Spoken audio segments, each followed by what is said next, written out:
Hello friend, রাজ্য সরকারি employee এবং স্কুলের সমস্ত শিক্ষক ও শিক্ষিকাদের কিন্তু জুলাই মাসে আপনার এইচআরের ডিক্লারেশান জমা দিতে হয়।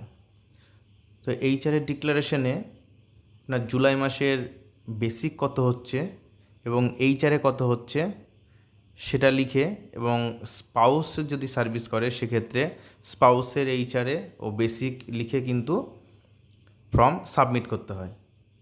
তো নতুন ফরম্যাটে জুন মাসের বেসিক থেকে জুলাই মাসের বেসিক কত হচ্ছে সেটা অনেকেরই ক্যালকুলেশন করতে একটু অসুবিধা হচ্ছে।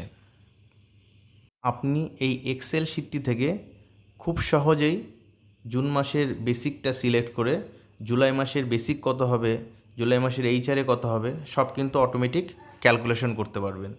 ডেসক্রিপশন বক্সে লিঙ্ক থেকে আপনি ফাইলটি ডাউনলোড করে নিয়ে নিজেই আপনার ক্যালকুলেশন করে নিতে পারবেন।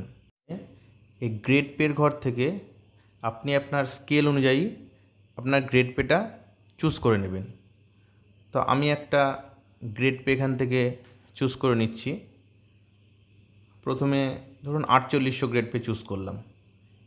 তো 4800 গ্রেড পে চুজ করার সাথে সাথে কিন্তু দেখুন, খেয়াল করুন, তার করসপন্ডিং লেভেলটা কিন্তু এখানে শো করবে অটোমেটিক। এবার সেই লেভেল অনুসারে আপনার জুন মাসের বেসিকটা কত সেটা এখান থেকে আপনি সিলেক্ট করে নেবেন। আমি একটা বেসিক সিলেক্ট করে নিচ্ছি, ধরুন 50,900 বেসিকটা সিলেক্ট করলাম। তো সিলেক্ট করার সাথে সাথে দেখুন আপনার জুন মাসের এইচআরে কত অটোমেটিক ক্যালকুলেট হয়ে গেছে। তারপরে জুলাই মাসের বেসিক কত সেটাও কিন্তু অটোমেটিক ক্যালকুলেট করে নিয়েছে, এবং তার করসপন্ডিং জুলাই মাসের এইচআরে কত হবে সেটাও কিন্তু এখানে অটোমেটিক ক্যালকুলেট হয়ে গেছে। আবার আমি অন্য আর একটা গ্রেড পে সিলেক্ট করে নিই, ধরুন আমি পরের বার 4400 গ্রেড পে সিলেক্ট করলাম। দেখুন তার করসপন্ডিং অটোমেটিক কিন্তু লেভেল 12 সিলেক্ট হয়ে গেছে।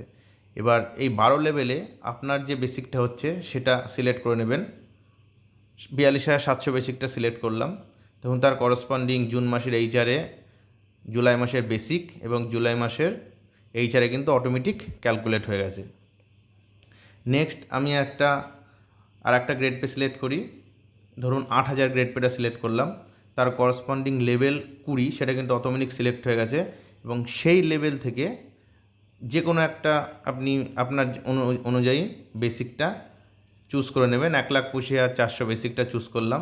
দেখুন এইচআরে কিন্তু 12,000 অটোমেটিক সিলেক্ট হয়ে গেছে।